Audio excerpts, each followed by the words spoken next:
Afternoon. My name is Ces Butner, and I have the honor to serve as this year's president of the Rotary Club of Oakland, the third oldest Rotary Club of the 35,000 Rotary clubs throughout the world. I'd like to welcome you to our 5,304th club meeting. For over 111 years, we welcome Rotarians and guests from around the world to our club meetings. We continue to do so virtually. So if you're a visiting Rotarian or if you're a guest of a Rotarian, please let us know by typing in your name and the name of your club into the chat box located at the center bottom of the screen, as indicated by the red arrow on the slide you're viewing now. If you do have a slide up, would you put it up? By doing so, we'll be able to recognize you later in this meeting. And also, we recommend that all participants view this Zoom meeting by clicking the speaker view button located in the upper right-hand corner of the screen. And if you have comments throughout the meeting or questions for the speaker, please use the chat button at the bottom of the screen for that as well. And now for the thought for today, Rotarian Dana Sack. Seth, I think you're going to have to come up with something really smart to say right now. Well, that'll be me. Okay. Each day, it's important to think about what you do for your service above self. That's what we are all about here at Rotary. And I think today, when we're going to be recognizing World Community Service and the service that the Oakland Zoo is doing, we need to double our emphasis on thinking about service above self. So for today, think about the service that you can do for the community in the world above self. That's my thought for the day. Because we want to remain grounded and focused, we begin our meetings by reciting our vision, which is, together we see a world where people unite and take action to create lasting change across the globe, in our communities, and in ourselves. Last week, our Executive Director, Pat Williams, laid out the methods to sign up for committees for 2021, where the true work of our club, Service Above Self, exists. Our response was good. Pat tells me we got over 100 members signed up for committees. So, thank you for all you that signed up for those committees. But those of you who have not or decided on which committee you wanted to go to or what, please let Pat know this week, because we do want you to do the service above self. This week, we're going to give our World Community Service co-chairs a chance to tell us all about the international service work and projects that we have planned this year. We have several important announcements, and our very own Joel Parrott as our speaker for the day to bring us up to date on what's happening with our zoo. So let's get the meeting started. I'll ask District Governor, former District Governor Ed Yellen, do you have any Rotarians visiting as guests? President Ces, I am disappointed to announce that no visiting Rotarians have checked in here today. We do have some wonderful people from Oakland Zoo to hear Dr. Parrott, and maybe Dr. Parrott can introduce them. Go Oakland Zoo. Thank you. Go Oakland Zoo. Thank you so much, former District Governor Ed Yellen. We're introducing two new members today. Each will be introduced by their sponsor with two interesting facts about our newest Rotarians. And we'll begin with Rotarian C.J. Hertzfeld. Thank you, President Ces. Well, Maud Purveer has lived in the San Francisco Bay Area all of her life, an attorney who has served as a public defender, then taught for over 25 years at Hastings, Bolt, and Stanford Law Schools, retiring in 2007. She's a founding member of the Appreciating Diversity film series, dedicated to hosting free screenings of diversity-related documentaries to East Bay audiences, followed by facilitated conversations about those films. Two interesting facts about Maud. She's been making photographs since she was a teen, and since she and her family love to travel, she has made amazing images from all around the world, including Africa, Dr. Joel. Second fact, she and her husband, Sam, who recently joined our club, are the proud parents of 2 public defender sons and 2 lawyer daughters-in-law. That's a whole lot of lawyers. Please welcome to our club someone who is clearly already committed to service and who will be a great Rotarian, my friend, Maud Pervere. Thank you. Thank you so much, CJ. And now to introduce the next newest member, past President Peter Sherris. Hey, Ces, thank you very much.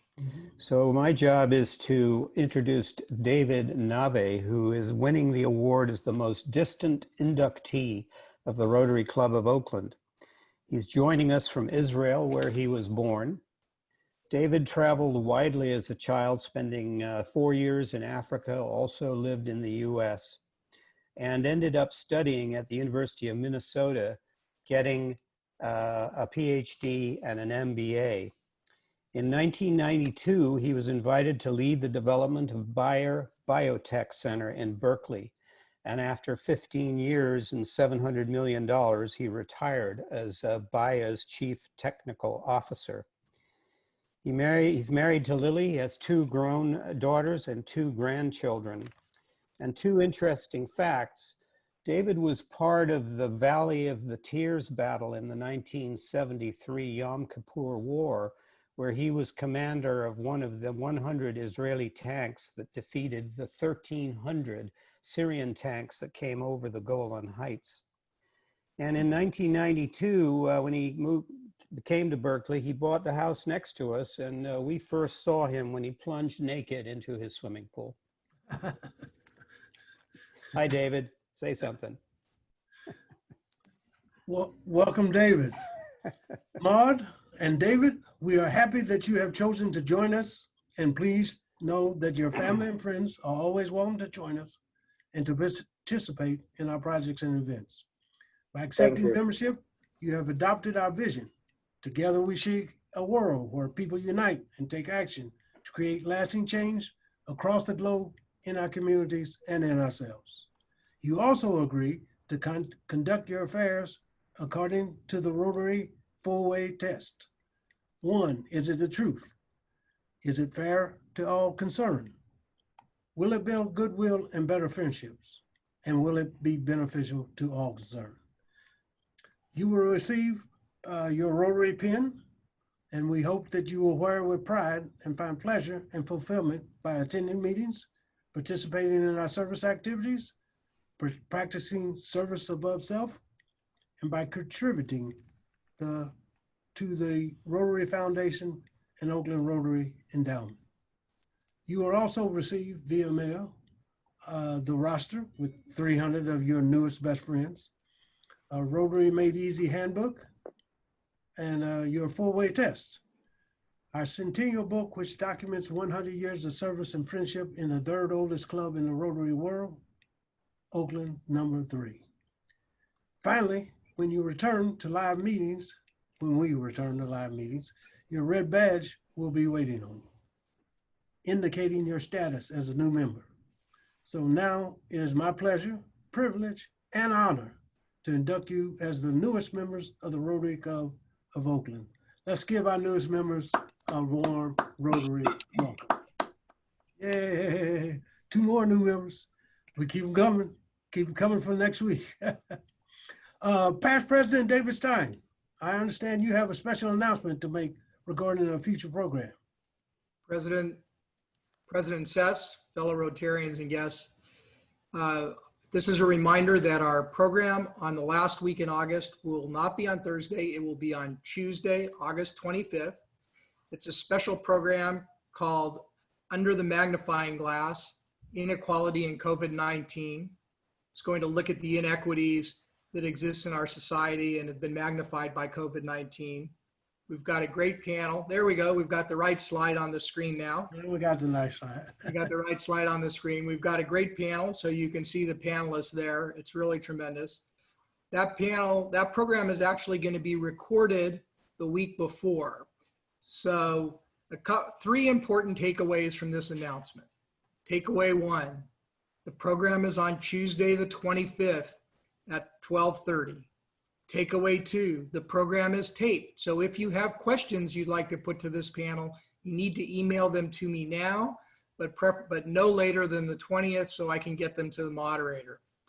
And takeaway 3, this is a great program that we're presenting and we want to share it with others in the community. So please, this slide is going to be available for you to share with your community groups, your friends on your social media platforms. So you'll get this slide and please share it and let your friends know about this great program, Tuesday, August 25th at 12:30. Thank you, President Ces and fellow Rotarians. We'll have our Civic Thursdays on Tuesday. That'll be real good for us at that time. And now our Carl Stuckey World Community Services co-chairs, Rotarians Renea Webb and Phil Bennett. They're going to tell us a little bit about World Community Service. Go right ahead. Renea. Thank you. Thank you, President Ces. Hello, fellow Rotarians and guests. Greetings from the Carl Stuckey World Community Service Committee. My name is Renea Webb, and I'm honored to continue serving as the World Community Chair. Also extremely grateful that Phil has agreed to be our co-chair. You'll hear from him in just a moment. First, I would like for you all to give yourself a warm round of applause. You may not know this, but thanks to your generous donations, our club has been able to change lives around the world, supporting communities in Colombia, Sri Lanka, Kenya, Vietnam, India, Japan, and countless other countries in collaborations with other Rotary clubs and NGOs. Our donations together, along with our labors of love, have improved the health, education, economic development, water purification, and many other needs in our world communities. If you're interested in joining our committee, or if you have a project for consideration to bring to the committee, we would love to have you. Now you'll hear from our co-chair, Phil, and he'll share some more information about WCS. Good afternoon, fellow Rotarians. I'm really excited and honored that President Ces and Renea have asked me to be co-chair for the Carl Stuckey World Community Service Committee this year. And the committee really does do wonderful stuff around the world. We have some really experienced and knowledgeable members of our committee, but we'd also love to welcome some new and returning Rotarians to our committee. So maybe I'm looking at you, David and Maud. But we'd really love to have new members to input and give us their valuable input and help us to identify, plan, and execute some really impactful projects around the world. This year, more than ever, the committee is uniquely placed to help people whose livelihoods have been heavily affected by the cease of travel, trade, and tourism in their local areas. We, as the World Service Community, will be meeting every third Tuesday of the month from 5:30 to 6:30 p.m. We'll even bring our meetings to your living room in your home via Zoom, of course. And we can also guarantee your favorite snacks and your favorite tipple, because you will have bought them and put them in your fridge. And we would please ask anybody who's interested in coming to help us to let Pat know, or let myself or Renea know, and we'll put you on email list for our committee, and also send you the Zoom links for our committee's meetings. So we really hope to see you all then. Thank you. Thank you, both Renea and Phil. I received a email from a past president that's now not with us anymore. He's with another Rotary Club in Tahoe. That's John Gressley. And he had written an article for their district that I thought was apropos for this meeting that we have right now. So Pat, if you could, why don't you put it in the chat, that article that he had written for the district up there. And it tells about his history of what he did with World Community Services here in Oakland for their district to understand what they could do in the world. So it's apropos for us, and anybody can read that and see some things about how we operated here in Oakland. Now, Jack or Sandeepa, I guess it's Sandeepa, will put us in breakout rooms for fellowship that we'll have for a few minutes, but we want to make sure that we get back because we got a big speaker available to talk about the zoo. He's wanted a little extra time, so we're only going to be in there for about 5 minutes. Dr. Joel Parrott, Doctor of Veterinary Medicine and President and CEO of the Conservation Society of California, the Oakland Zoo. Joel was born in the Adirondack region of New York and was schooled in Florida and Colorado before coming west to settle in our area of California. He joined the Oakland Zoo in 1984 as staff veterinarian with a specialty in exotic animals that are known as tigers and lions, bears, monkeys, elephants, birds, and many, many more. Since joining the zoo, he has been the lead in all things moving forward. Better and real-life living areas for the animals, developing educational programs centered around the animals and their needs, the California Trail, from early California to today, and now centering his work with the zoo to involve our zoo globally in the conservation here and around the world. Interesting facts about our Joel. Well, he brews beer, he plays the piano, harp, and guitar, and all of his friends will tell you he's a very charming gentleman. Dr. Joel Parrott. Okay, hello everybody. Hopefully everybody can hear me, and be careful with, make sure you mute, because when we show a video, you know, it may complicate the video. So, but just real quickly, thank you all for having me here.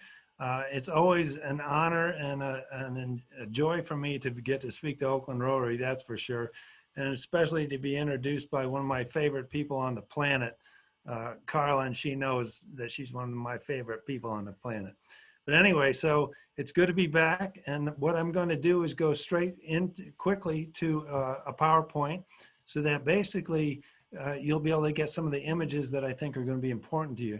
What I'd like to do is bring you up to date on some of the conservation work that we're now doing at the Oakland Zoo, your Oakland Zoo. And, you know, it's really one that Oakland Rotary has been so supportive of over the years. It's something I hope you're going to be very proud of when we're done. But, and then I'd rather, the back half of this 30 minutes will be videos that will kind of summarize better much of the work that we're doing. So the title of my talk is actually the Oakland Zoo Global Conservation Projects. And then I will touch on how we're doing in this COVID-19 period, because I know you've all seen in the press the trials and tribulations we've been going through, and I'll comment on that at the very end. But so let's go right to the PowerPoint. The host needs to give us the ability to share screen. So can we share? I did so, Chantal. You are a co-host. It says host has disabled participant screen sharing. Can work on that. Well, as long as I just did it. You should have it now. Oh, perfect. Thank okay, you. good. Here we go. All right, thanks everybody. So let's go to the second slide, and we'll start there. And there you go. So first of all, how do we fund our global conservation projects? Everybody who comes to the zoo has to, they don't know it, but 50 cents of every admission goes towards a restricted fund for global conservation efforts. And there are two reasons for that. One is it's a vehicle to raise over $250,000 per year for conservation, but it also means every time you visit the Oakland Zoo, whether you realize it or not, you just contributed to global conservation efforts. And we want the public to be a part of that global conservation effort in with both feet. And the first way that we're able to do that is to have them contribute once they are here visiting the Oakland Zoo. So what we do is the Oakland Zoo has over 25 conservation partners throughout the world. We have, these are just some of them that are in Asia. And we try to link actually the animals in our collection, like the bats, to where we link with the Luby Bat Conservancy in Florida to actually help bats in the wild. And in Guatemala, we have a project that we support, and that's actually where we're possibly going to be bringing a second jaguar in. But the real reason is to help conservation in Guatemala. And I'll tell you more about that in a little bit. We also have conservation partners in Africa, and we're probably deepest rooted in Africa and locally. But the Badang, so you'll hear more about Amboseli Trust for Elephants, Badongo Conservation, and Big Life later on in this program.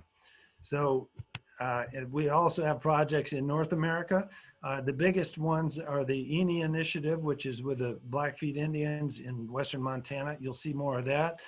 Ventana Wildlife, which supports California condors, and the Wolf Project for the wolves that are returning to Northern California.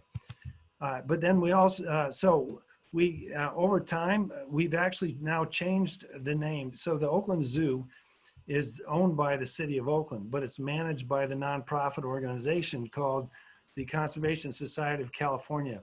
It's the fourth name of the nonprofit. It was originally the Alameda County, Zoological and Botanical Society. And then it became the Alameda County Zoological Society. Then it became the East Bay Zoological Society.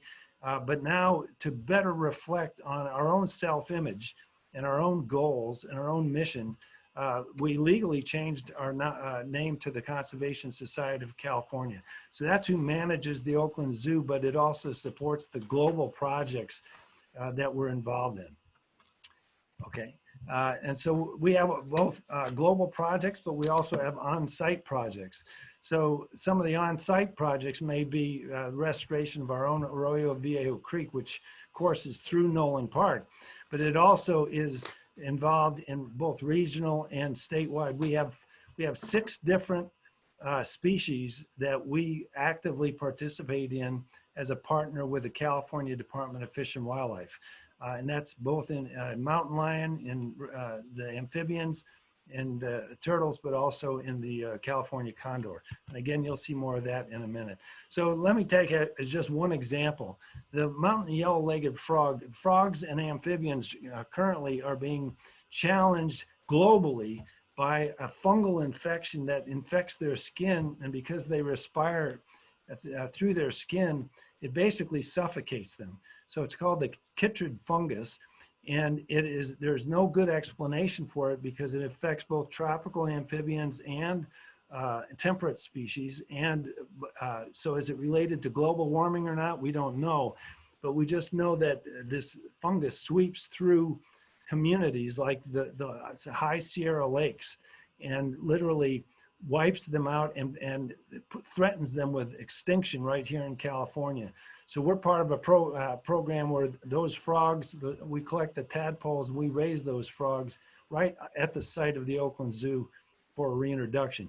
That's just one example of it that we're working with California Department of Fish and Wildlife to help wildlife in the wild as part of our conservation mission.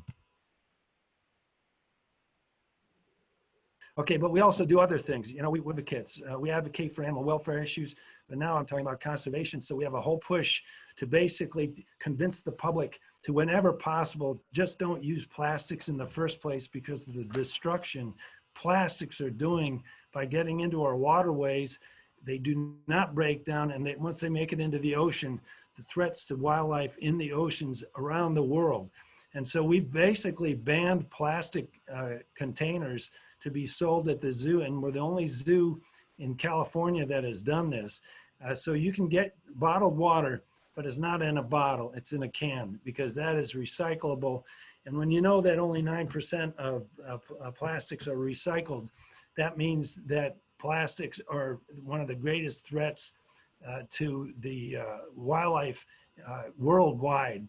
And we're trying to lead a public information campaign to get people to just find alternatives wherever possible.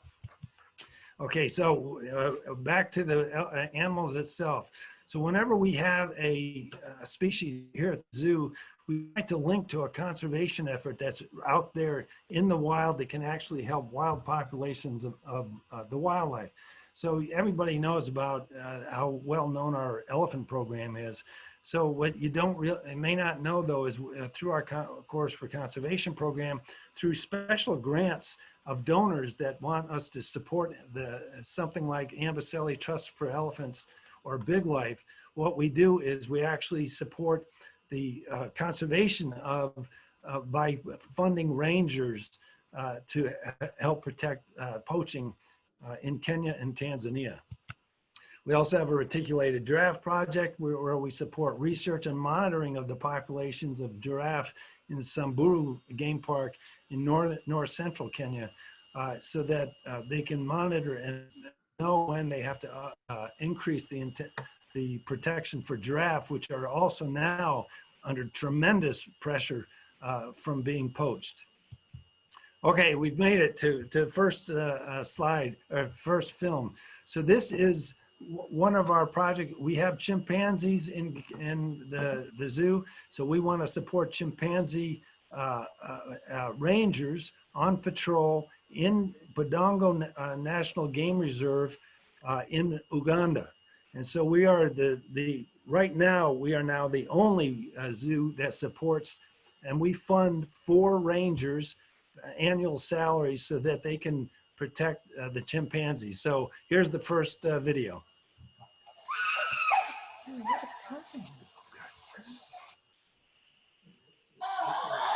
Yeah, this is sort of fun to watch it.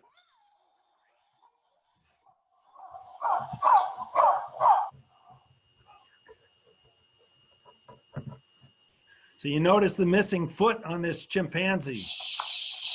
Here are the eco guards looking for snares.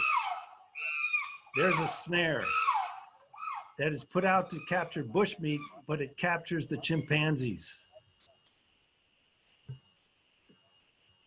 And that's how many snares they've confiscated. So these are the rangers that we fund.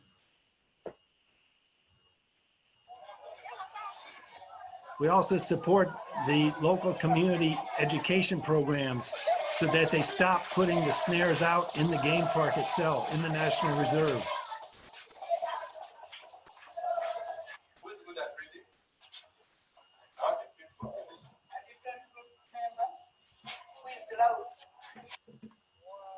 So these are our staff visiting the educational facility, the school. And they're presenting us with a special thank you art piece. Zoo has been for over the 20 last years has been sponsoring our snare removal team, whom we now call the Eco Guards. Oakland Zoo also sponsors some of the community work we do with the children, so that we teach the children on how to conserve. How can the children be our ambassadors in the communities? How can they teach their parents that actually setting the traps? As Budongo Conservation Field Station, we are grateful to the Oakland Zoo. We love the partnership we've had over the years, but most importantly, we love the friendship we've built with some of the staff. And we think that through this friendship and the partnership, it's going to be just a sustainable conservation for us and the chimps. So we really thank the Oakland Zoo for all the support and the love they have had for the chimps and for Budongo Conservation Field Station. So this is where we actually want to help protect chimpanzees in the wild so that they have a sustainable population in Uganda. This is a young baby. Whenever you see the white face, it's a young baby. Okay, so the next, yeah.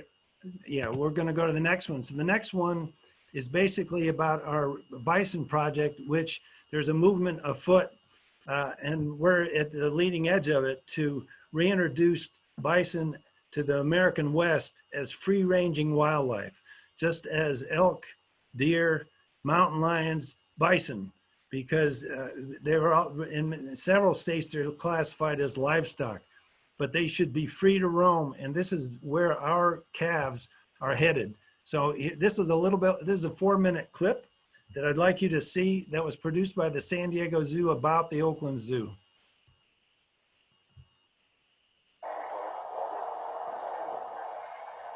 So our bison came from Elk Island National Park in Canada. They first were routed to Montana.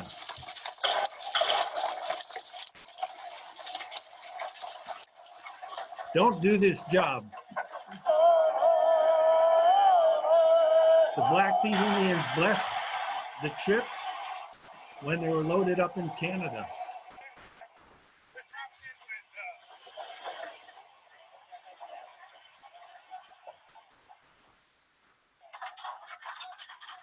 And they were taken to the Blackfeet Indian Reservation in western Montana, which borders Glacier National Park.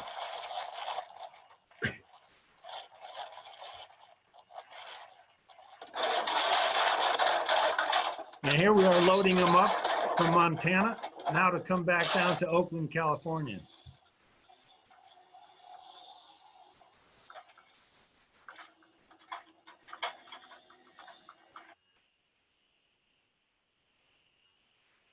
So we brought 13 girls down, and it turns out they were all pregnant.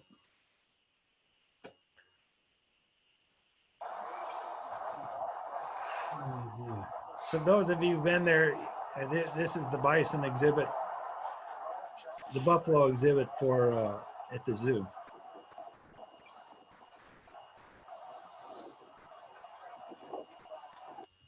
Within 3 weeks of arrival, we had 12 calves on the ground.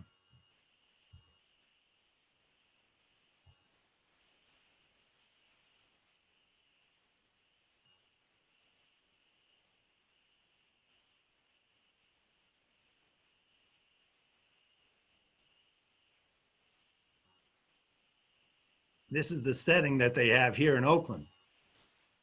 But all the calves are headed back up to Montana. And so here's where they go back to Montana, ultimately with the destination of Glacier National Park, because we're working to reintroduce them back as free-ranging bison in the national park. It hasn't been in Glacier National Park for over 100 years.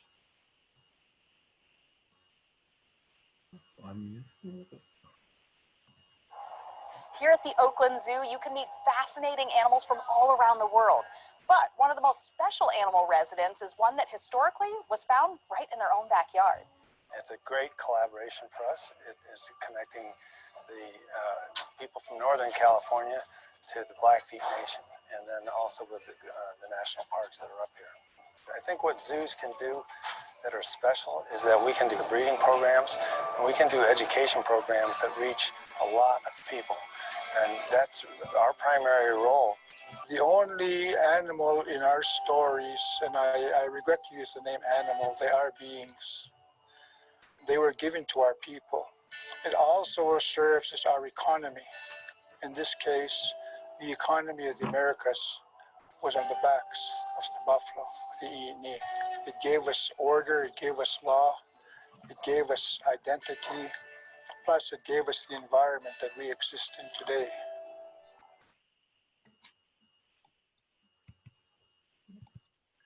Yeah, okay, so now I'm gonna move on. And then if you would like to know what we actually do at the zoo itself, we with our new veterinary hospital, we basically provide treatment for lead poisoning for California condors. And so I'm going to give you a chance to see some of the behind the scenes as that goes.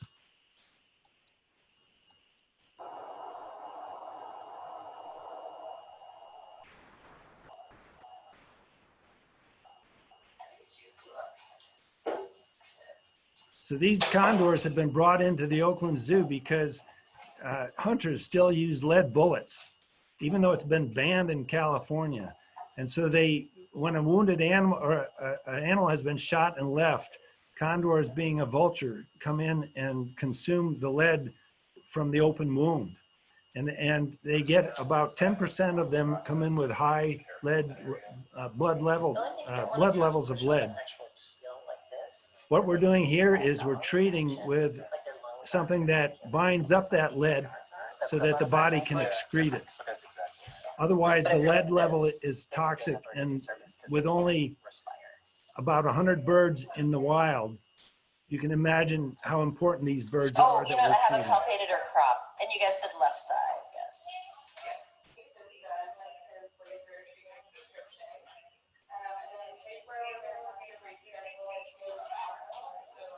It takes about 3 weeks to drop the lead level, and then you'll see what happens during the release. So that's how you handle it. If anybody needs to know, this is how you handle a California condor. Watch out for the beak. So this is at the Oakland Zoo. And here's the release.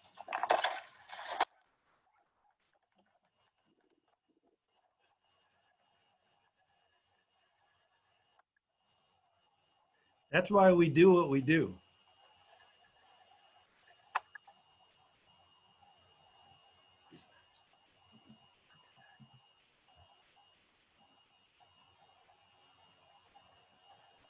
This is released down in Pinnacles National Park. It's another, so we're working with Glacier National Park and Pinnacles National Park for wildlife reintroduction programs. Okay, so the next one we'll show you real quickly is about mountain lions. We're collaborating with the State of California Department of Fish and Wildlife. This is about the human-wildlife conflict. You'll see when the mothers are killed, usually by either being poached, but more likely hit by a car, we wind up with a lot of mountain lion kittens that are orphans. And so you'll see that now, when an orphan comes into the zoo.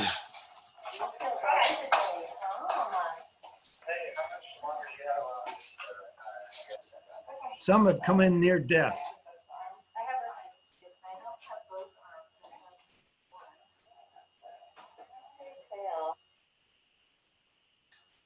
This is where our three mountain lions came from. They were orphans and they were raised together as kittens, which is why they get along so well. But 2 of them were near death when they arrived. But they had missed the chance to learn how to hunt for themselves by learning from their mothers.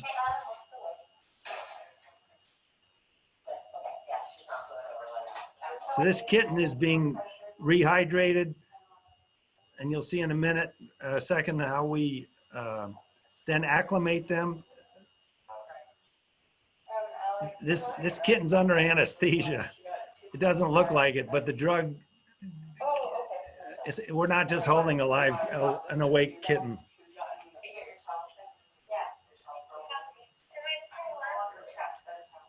We have a veterinary department of 8 people.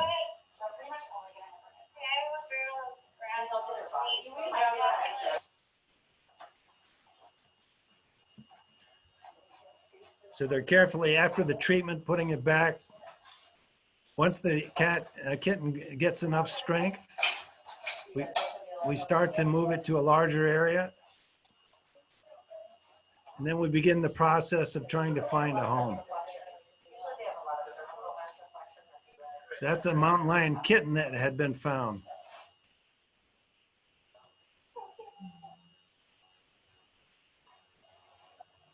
And here's where we're starting to acclimate them to people. Because it's a kitten, it does not know how to hunt on its own, even as an adult. And so basically we have to find a home at a zoo across the country so that they've got a quality home, but not being able to be released. So this kitten's learning how to eat and rehabilitate. But the release you're about to see, we also get some, and you're about to see, you may have heard about the, you may have heard about the cat that needed a collar. They brought it to Oakland, and we released it back into the Santa Cruz Mountains. It was the one that was captured near the baseball stadium in San Francisco along the Embarcadero. Okay, we also support with ranger patrols for the wolves that have now returned. And if you haven't heard, there was a litter of 8 that was just born in Lassen County. And so the wolf, after being gone from California for 100 years, is now back, and there's a pack in Lassen County that is breeding and active. The last one we'll show you is a real short clip. Because we have jaguars, we support a research project tracking the number of jaguars in Panama to help them find a corridor to protect so that jaguars can move from one habitat to another safely. And so what we support here are the live camera traps that track jaguars. So here's some footage from those live camera traps that the Oakland Zoo supports.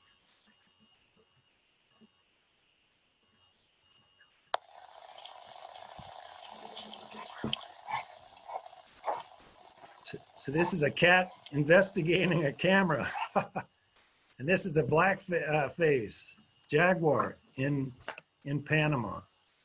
And so much like the predators here in California, they're trying to set up a protection zone so that people and wildlife can live in connection with each other. All right, so that's some of just a few of the conservation projects that we're actively involved in, we actively support.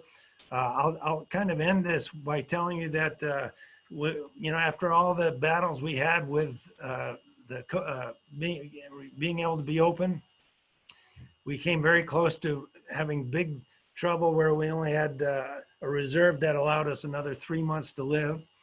But fortunately, the health department it has allowed us to open partially. And so if everybody behaves themselves and they wear a facial covering, they maintain social distancing, we have to limit the number of people. And peak day for us might have been 7,000 or 8,000 attending. We now hold it to 2,500, which makes it for a nice experience, to tell you the truth. But it's forcing us to be very careful to make it through this COVID process at this time. Thank you so much. Yeah, okay. Thank you for having me, everybody, and giving me a chance to share this with you. We really appreciate it, and we really appreciate everything you've always done for the zoo for all those years. Do we have questions for our speaker, Sandeepa? Or yes, President says we have questions, and this is from Alison Bliss. How are the wolf pups doing at the Oakland Zoo? The wolf pups have all grown up. They're not even juveniles anymore. So we have 2 parents and 4 cubs that have now grown into adults. They're now a pack. And that was our intent, so they would have the same social structure. They're doing great. Thank you so much. Here's a question from Greg Knight. Is Caltrans on board with the building wildlife crossing corridors so that our freeways don't bisect the migratory routes of the wildlife? Caltrans is on board, and it's one of the great challenges, mainly in Southern California. So that what we're talking about here, everybody, is to build crossings and wildlife corridors so that you don't get isolated populations genetically that are isolated from the mountain land community. Caltrans is on board, but everybody's doing the same thing, looking for the money to do it. So Lorna P. and I have a question. Having been treated at the zoo, do any of the condors return that have been released? Oh, they've all been released. Yeah, everything that's up here. Yeah, we've only had one that was showing so many. What happens in lead poisoning with them? They have neurological signs that they can't swallow. We had one case, but that went to LA. and it didn't survive. But everything with that has come to Oakland has, and actually we've had 2 condors that have come back twice because they keep going out and getting poisoned by the lead. Ex-President Peter Sherries asks, what's the difference between a buffalo and a bison? A buffalo is what the Indians call them, and I call them, and bison is what the scientists call them. Yeah, but you can't wash in a buffalo. So what's your opinion of coyotes in the area? This is from Renia. Well, I'll tell you what, the reason we have so many more coyotes is because we eradicated the wolf, because they were the ones keeping the coyote population in check. Me, I'm a big fan of it. I like to, everybody just be careful, but learn to live with wildlife, and let's live with coyotes, let's live with mountain lions, but just, use good judgment on how we can manage that. So I'm all for the coyote. We have a question from Robert Abel. Have you noticed a change in any behaviors due to climate change? We really haven't. Especially right here in Oakland, we've got the moderating influence of the ocean and the bay, and so we haven't been hit as extreme. But in the wild, they are seeing migrating birds migrating earlier. Sorry, it was Roberta who asked the question. I'm sorry, Roberta. Okay, I think we've had a few questions. I want to end it with asking you another question is, are you still going to be doing any trips to Africa? Seth went on a safari with me. So Seth and I got one more, and we're doing it next September. All right, so they're still on then. Next September. Yeah, oh yeah. More of them. It was a glorious trip. I recommend it for everybody that wants to try it. President says we have a lot of bell rings for Joel. How many bell ringers do we have? We have a bell ring from Keith. We have a bell ring from Renia. We have a bell ring from Fred Morse. We have a bell ring from Miko 1. Thank you. Those are 4 bell rings. 4 bell ringers. This is Pat. We also had a bell ring for Joel from Michael Bruck, as well as Linda and Jim Bosnecker, who weren't able to join us but wanted us to know they wanted to ring the bell. And there were a few other, there's a few other bell rings as well for other things. Well, go ahead. What are they? Fred Morse was ringing the bell, not only for the zoo, like as we just said, but for Maud Pavir and David Nabev, who have just joined. And Lorna is ringing the bell for Gerard Thomas, who is a guest, but hopefully maybe a future member. We love all those bell ringers. As everybody knows, bell ringer is $100 donation to Oakland Rotary Endowment, and it funds all of the good work that we do around here. That was a tremendous program, Joe. You always make it so exciting for us. But this year, we're emphasizing the unhoused community, the homeless community, and the crisis that we have here in Oakland.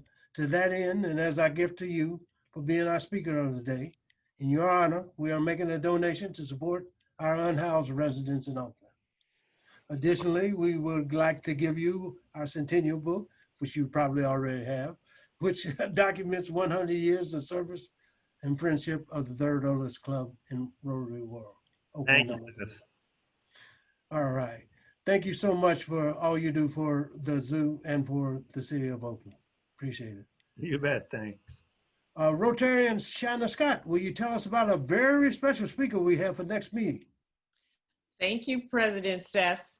And fellow Rotarians, I'm thrilled to announce for the first time in Rotary Oakland #3 history, our Congresswoman, Barbara Lee, will speak at our next meeting on August 20th. The Congresswoman will, pardon me? Go ahead. The Congresswoman will provide us with an update on Congress's COVID response and how it impacts us locally. There will be a Q&A session immediately following, so arrive early because the Congresswoman is at the beginning of the agenda next week at 12:35 p.m. sharp. You don't want to miss this one, and please share with your friends. Thank you. Thank you, Shonda. That's a big one we're going to have next week. I know we're going to have a lot of people here. The schedule is a little bit different than we normally have because she'll be speaking earlier. We'll do our regular Rotary business at the end of the meeting. So that's the way it was here at Oakland Rotary number 3 for this meeting, our 5,304th club meeting on August the 13th, 2020 at Oakland Rotary number 2, the 3rd oldest Rotary club in the world. Everyone remember, Rotary opens opportunities for service above self. And for now, this meeting of the Oakland Rotary is adjourned. Thank you, Joe. Really appreciate it.